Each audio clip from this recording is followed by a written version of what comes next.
মানে ওই কিসমত কি হাওয়া কভি নরম কভি গরম, কভি নরম নরম কভি গরম গরম, ওই গানটির মতন মুখ্যমন্ত্রী কখনো নরমে আছেন, গরমে আছেন, কখনো ডাক্তারদেরকে ধমকাচ্ছেন চমকাচ্ছেন, আবার কখনো বলছেন বাবা এই ডাক্তারদের কি দোষ, জুনিয়র ডাক্তারদের কি দোষ, কখনো সাসপেন্ড করে দিচ্ছেন, কখনো আবার কাছে টেনে নিচ্ছেন।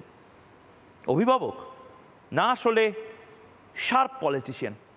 মুখ্যমন্ত্রী মমতা বন্দ্যোপাধ্যায় নরমে এবং গরমে ডাক্তারদের নিয়ে বাংলার কি কি বলেছেন একবার শুনুন। আমি অ্যাকশন নিতে চাই না, তার কারণ আমি চাই ওরা ভালো করে পড়াশুনো করুক।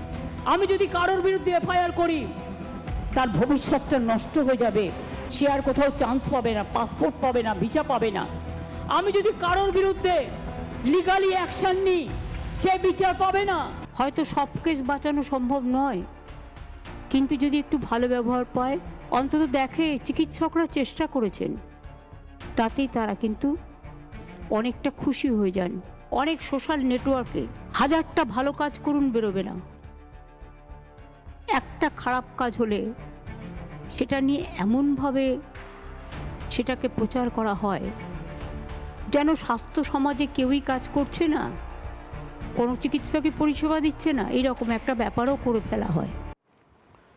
আমি অনুরণের কাছে যাব এবং আশফাকুল্লার কাছেও এই জবাবটা চাই। অনুরণ, একটা রিলিফ, একটা শান্তির আশার বিষয় হলো তোমাদের গণশত্রু বানিয়ে দেওয়া হয়েছিল, তৃণমূল এবং মমতা বন্দ্যোপাধ্যায়ের পক্ষ থেকে গণশত্রু বানিয়ে দিয়ে খাদের কিনারে ঠেলে দেওয়া হয়েছিল। সেখান থেকে মুখ্যমন্ত্রীর এই বার্তার পরে একটা বৃহত্তর বার্তা নিশ্চয়ই তৃণমূল কংগ্রেসে যাবে যে না, এবার জুনিয়র ডাক্তারদেরকে হ্যারাস করা বা তাদের বিরুদ্ধে কেস করা, মিথ্যা মামলা দেওয়া, এগুলো কম হবে। তোমরাও হয়তো এবার মুখটা বন্ধ করবে এই আশা করেই হয়তো এই কাজটা করছেন মুখ্যমন্ত্রী। না দেখো ময়ূক, আজকে উনি যে বার্তাই দিয়ে থাকুক, আমরা মনে করছি আজকের মিটিং একদম অন্তঃসার শূন্য। কারণ বিগত 7 মাস ধরে যে আন্দোলন চলেছে, সেই আন্দোলনে আমাদের রাজ্যের স্বাস্থ্য ব্যবস্থার যে বেআব্রু অবস্থা সামনে এসেছে, সেখানে কতগুলো প্রশ্ন একদম দিনের আলোর মতো পরিষ্কার। একটা হচ্ছে স্বাস্থ্যক্ষেত্রে দুর্নীতি, মেডিকেল শিক্ষায় দুর্নীতি, কলেজগুলোতে ভয়ের সংস্কৃতি, জিডিএমও সহ শূন্য পদে নিয়োগ না করা, এবং দীর্ঘদিন ধরে West Bengal medical council, West Bengal health recruitment board, এগুলোতে দুর্নীতির বাসা। তো এগুলো নিয়ে কিছু প্রশ্নের উত্তর অন্তত আমরা পেতাম, এটা আশা করেছিলাম। তার একটা প্রশ্নের উত্তর এই মিটিং থেকে আমরা পেলাম না, এবং খুব স্পষ্টভাবেই কয়েকটা ঘোষণা আমরা পেলাম।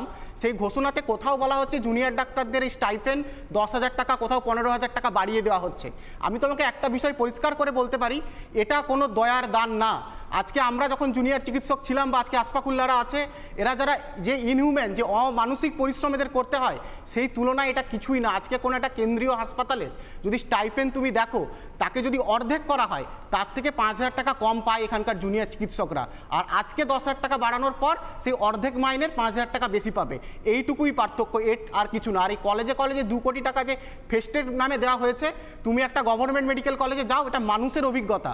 একটা হসপিটালের বেডে একটা গ্লুকোমিটার থাকে না, যেটার দাম 500 টাকা, একটা এবিজি মেশিন থাকে না, পাশের ওয়ার্ড থেকে নিয়ে আসতে হয়, নর্মাল স্যালাইন, প্যারাসিটামল, প্যান40 মতো ওষুধ থাকে না।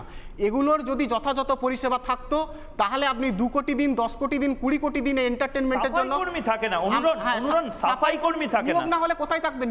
পর্যাপ্ত নিয়োগ নেই, জিডিও মতে দিনের পর দিন নিয়োগ করা হয় না, শেষ 4 বছর আগে ঠিক করে নিয়োগ করা হয়েছিল। এইগুলো না করে এই টাকাগুলো দেওয়া আছে, টাকা কাদের হাতে তুলে দেওয়া হবে? আমরা দাবি করেছিলাম ছাত্র সংসদ নির্বাচনের, আমাদেরকে বলা হয়েছিল মার্চ মাসে ছাত্র সংসদ নির্বাচন হবে। আজকে ফেব্রুয়ারি 24 তারিখে আমরা বসে আছি, তার গেজেট নোটিফিকেশন নেই। ছাত্র সংসদ নির্বাচন যদি না হয়, এই মানুষের ট্যাক্সের 2 কোটি টাকা, সেটা এই থ্রেড কালচারের যারা মাথা, তাদের পকেটে যাবে। মানুষের ট্যাক্সের টাকা ঘুরে তৃণমূল ছাত্র পরিষদের নেতাদের পকেটে ঢুকবে। আমরা বলছি যে এই বেসিক প্রশ্ন, এই বুনিয়াদী প্রশ্ন, এইগুলোর একটার উত্তর এই মিটিং থেকে আসেনি। যা এসেছে সেগুলো হলো কিছু। আর যদি এই টাকার কথা আছে, যে 10,000 টাকা বাড়িয়ে দেওয়ার কথা, কিছুদিন আগে রাজ্যের স্বাস্থ্য বাজেট হলো, সেখানে ঘোষণা করতে পারতেন, নবান্ন থেকে সার্কুলার জারি করতে পারতেন। তার জন্য সারা রাজ্য থেকে 2,000 ডাক্তারকে নিয়ে এসে এরকম ঢাকঢোল পিটিয়ে ঘোষণা করার তো কোনো মানে ছিল না। আসলে ভাগ করার চেষ্টা হচ্ছে কি অনুরণ? আমি এই কারণে বলছি যে একটা শ্রেণীর ডাক্তারদেরকে গণশত্রু বানিয়ে দাও। নানা ধরনের কন্টেন্ট দেখার জন্য লাইক করুন, শেয়ার করুন আমাদের ফেসবুক পেজ, সাবস্ক্রাইব করুন আমাদের ইউটিউব চ্যানেল। পাশাপাশি অন্যান্য ব্রেকিং নিউজের জন্য অবশ্যই চোখ রাখুন রিপাবলিক বাংলায়।